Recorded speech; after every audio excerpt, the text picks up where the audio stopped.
दोस्तों मैं आ गया हूँ मेरा अगला एपिसोड लेके। ये एपिसोड में मैं सोच रहा हूँ बात करूंगा थोड़ा बहुत ऑडिट रेडीनेस को लेके। अभी तो पूरे इंडिया में ऑडिट का माहौल है क्योंकि कोरोना के बाद ट्रैवल रिस्ट्रिक्शन हुआ है तो फ्लाइट्स वगैरह चालू है। तो अभी फ्रीक्वेंट ऑडिट्स हो रहे हैं, ऑडिटर इजीली ट्रैवल कर सकते हो ओवरसीज से इंडिया। सो आई थिंक ये राइट टाइम है जहाँ पर मैं मेरा एक्सपीरियंस शेयर कर सकता हूँ। हाँ, हम लोग कैसे ऑडिट रेडीनेस करते थे और सो फार बहुत अच्छा एक्सपीरियंस है, काफी बैलेंस्ड रिस्पॉन्स भी मिला था हमें। तो आई थिंक ये आपके लिए काफी इंटरेस्टिंग होगा, तो आखिर तक आप रहना पूरा सुन ऑडियो को, ये मेरा रिक्वेस्ट है। जैसे कि मैं इनिशियल मेरा इंट्रोडक्शन वीडियो में मैं बता चुका हूँ, I was responsible for the validation role as a part of QA.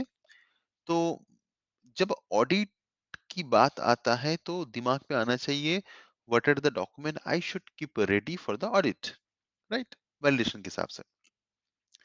सो आंख बंद करके जब क्वालिफिकेशन वैलिडेशंस ऑडिटर के दिमाग में आएगा, it start from VMP, validation master plan. Okay. तो उसमें क्या-क्या इम्पोर्टेंट है? लेआउट्स आपके पास रेडी होना चाहिए, करंट रिवाइज लेआउट, ब्रेकअप भी होना चाहिए ऑडिटर को दिखाने के लिए। चाहे आप उसको डिजिटल में डिस्प्ले करो या सम टाइम ऑडिटर को हार्ड कॉपी चाहिए होता है, तो आपके पास वो होना चाहिए। जब हम फैसिलिटी लेआउट की बात करते हैं तो काफ़ी तरह के फैसिलिटी लेआउट्स होता है। जैसे आपका simple layout, pressure differential layout, classification layout, HU layout, man material movement layout, अगर आपके पास डर्टी मटेरियल मूवमेंट लेआउट है। तो जि जितना भी आपके पास रिलेवेंट लेआउट है दैट शुड बी रेडी, तो वो एक्सप्लेनेशन के लिए काफ़ी अच्छा रहता है। इवन आपका यूटिलिटी लेआउट हो गया, पीएसजी, या आपका water system, purified water, WFI, PSG compressor का जो लेआउट्स हो गया, तो ये काफ़ी इंपॉर्टेंट है वैलिडेशन के पर्सपेक्टिव से।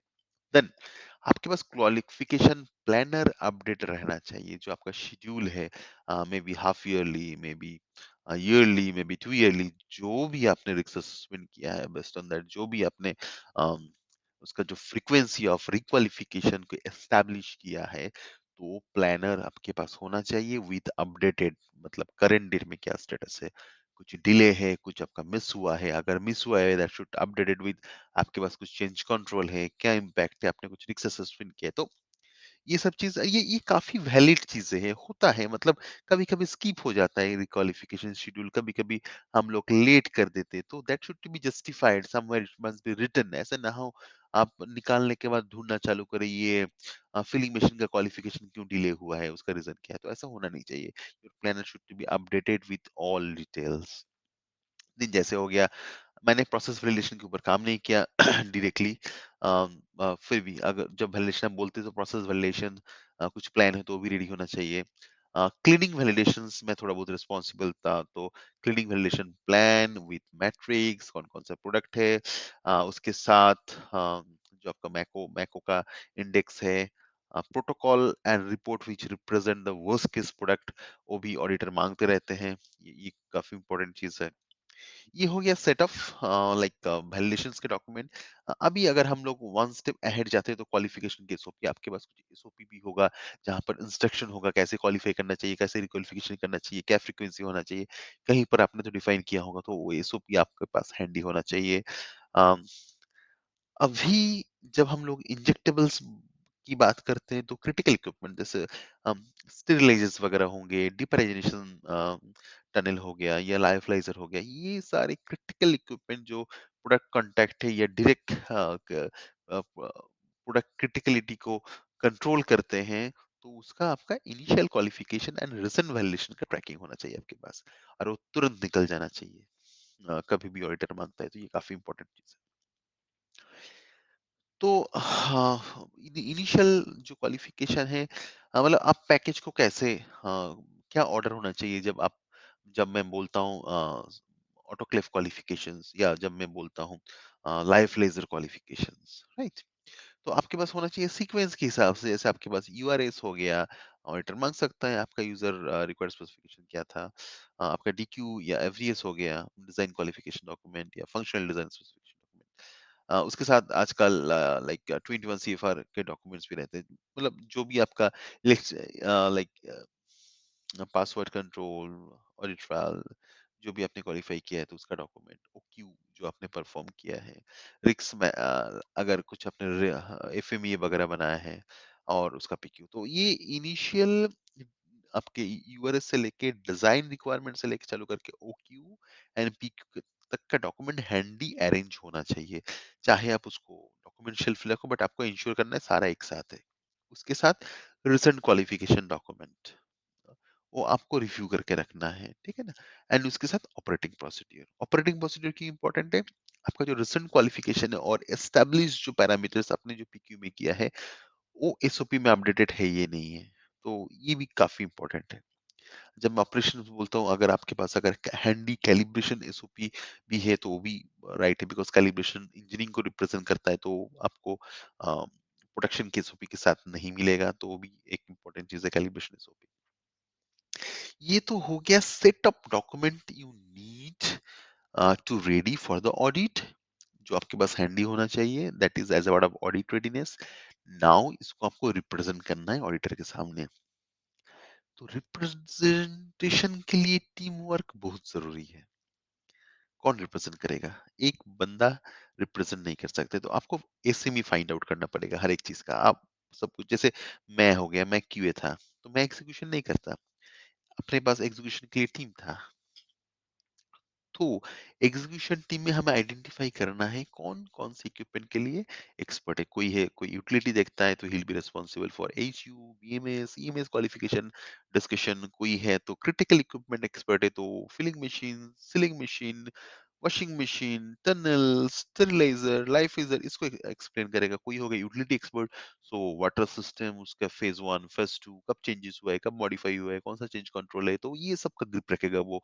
पीएसजी हो गया, टेस्टिंग वगैरह हो गया, पीएसजी का टेस्टिंग, देन डब्ल्यूएफआई हो गया, कंप्रेसर का डिजाइन हो गया, सिस्टम हो गया, लेआउट होगा, तो ओ सो नॉर्मली हम अगर एसईवी बोलते हैं तो मे बी 3 सेगमेंट में उसको हम लोग कर सकते हैं। उसके बाद स्मोक स्टडी का भी एक्सपर्ट हो गया, वो काफी टिपिकल चीजें हो सकता है इक्विपमेंट वाला एक्सपर्ट हो, but smoke study is it's a different entity actually. Even media fill वो एक बड़ा चैप्टर है एक्चुअली।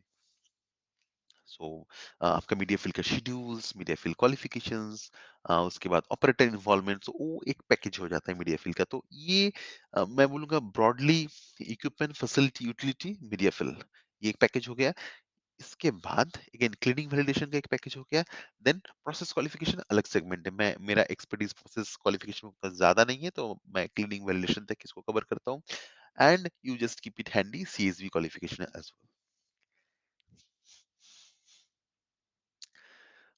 तो एसएमई के हिसाब से आपको, तो हम लोग क्या करते थे, हम लोग नॉर्मली मैं क्यू में था और एक वैलिडेशन का बंदा था, so we keep good bonding.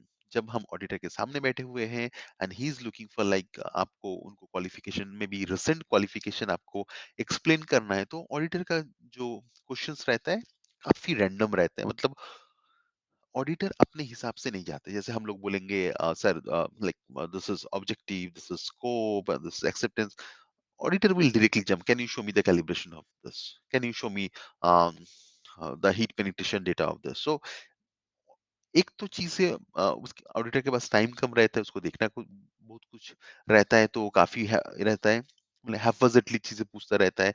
ऐसा कुछ गारंटी नहीं, आप जिस फ्लो में उसको एक्सप्लेन करोगे उसी फ्लो में वो आपको लिसन करेगा, ऐसा कुछ गारंटी नहीं है। तो काफ़ी रश रहता है, तो कभी-कभी जब बंदा एक्सप्लेन करता है वो थोड़ा-सा हेजिटेट हो जाता है। तो आपका जो काम रहेगा, तो मैं सपोर्टिव था तो मेरा काम था उसको बैलेंस करना। अगर ऑडिटर को स्पेसिफिकली ओएचयू देख रहा है, उसको लाइक एयर वेलोसिटी का सेगमेंट देखना है, तो मैं उसको हैंडी करके रेडी करके रखता था। जैसे मेरा एसीमी मुझे मेरे तरफ देखता है, मैं उसके हाथ में थमा दिया, तो ही विल स्टार्ट एक्सप्लेनिंग। ये हो सकता है ऑडिटर कंफर्टेबल ना फील करे, आप उसको निकाल के दे, तो जो बंदा उसको दिखा रहा है एचयू के बाद वो वाटर सिस्टम में जाम कर रहा है, वाटर सिस्टम के बाद इक्विपमेंट में जाम कर रहा है, तो मेरा काम क्या है, डॉक्यूमेंट को उठा लो आराम से, उसको अरेंज करके फिर डॉक्यूमेंट में डाल दो। ये ऑडिट का एक लंबा ड्रॉबैक है, जब कंटिन्यूअस ऑडिट चलता है आप देखना पेजेस मिसिंग आ रहे हैं आपके रिपोर्ट में, बिकॉज बहुत सारी चीजें निकाला गया है, डाला गया है। ऑटो ऑटोक्लेव के पेज चला गया, फिलिंग मशीन के अंदर फिलिंग मशीन का पेज चला गया, वॉशर वॉशर के अंदर, ऐसा नहीं करना है। आपके पास एक सिंगल ऑडिट नहीं है, इसके बाद और भी ऑडिट्स है, तो आपका डॉक्यूमेंट इंटैक्ट होना चाहिए।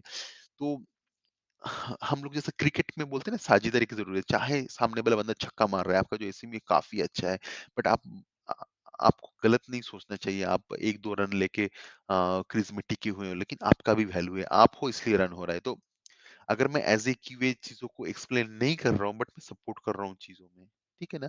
हाँ, मेरा भी टर्न आएगा जब एसओपी के बारे में बात होगा, जब कंट्रोल्स के बारे में बात होगा, रिट्राइवल के बारे में बात होगा, तो सब लोग अपने-अपने एरिया का एक्सपर्टीज़ है। हो सकता है एंड ऑफ द डे किसी एक को शाबाशी मिले, but this is a win win situation for the entire team. तो आपको उस लेवल पे नहीं जाना है। तो ड्यूरिंग ऑडिट अपना कोलैबोरेशन काफ़ी अच्छा होता था। हम लोग काफ़ी कंफर्टेबल तरीके से ये ऑडिट हैंडल करते थे। हाँ, ऑब्जर्वेशन आएँगे, अगर लाइक ब्लेंडर्स नहीं होना चाहिए, मिस्टेक हो सकता है, mistake can can be recovered. हम लोग कापा ले सकते हैं, उसको कंप्लीट कर सकते हैं। बट मेरे हिसाब से हम लोग ऑलमोस्ट 99% 99 परफेक्शन के साथ काम करते हैं, सारी चीज़ कवर है। हो सकता है हमारा रिप्रेजेंटेशन उतना अच्छा नहीं है, कम्युनिकेशन में थोड़ा-सा प्रॉब्लम है, हम लोग आगे जाके बात करेंगे। इस पॉडकास्ट को मैं उतना लंबा नहीं करना चाहता। मेरा इसका इंटेंशन था रेडीनेस, मैं उसको डिस्कस कर चुका हूँ, बट बिहेवियर ये सब चीज़ मैं बाद में आऊँगा, कैसे चीज़ों को करना है। आई थिंक इस पॉडकास्ट के लिए आप क्लियर हो। अगर आप कोई एक रोल डिफाइन कर रहे हो, जैसे मैंने वैलिडेशन को एक्सप्लेन किया, आपको रेडी करना है कौन-कौन से डॉक्यूमेंट एज़ अ सीक्वेंस आपको आपके पास होना चाहिए। Right. Thank you very much friends for listening me. Hopefully ये डिस्कशन आपको अच्छा लगा। मैं मेरे इसके एक्सपीरियंस के हिसाब से एक्सप्लेन करने की कोशिश किया। मैं नया हूँ इस प्लेटफॉर्म में, सीख रहा हूँ। So be with me. Thank you very much. Take care, see you soon.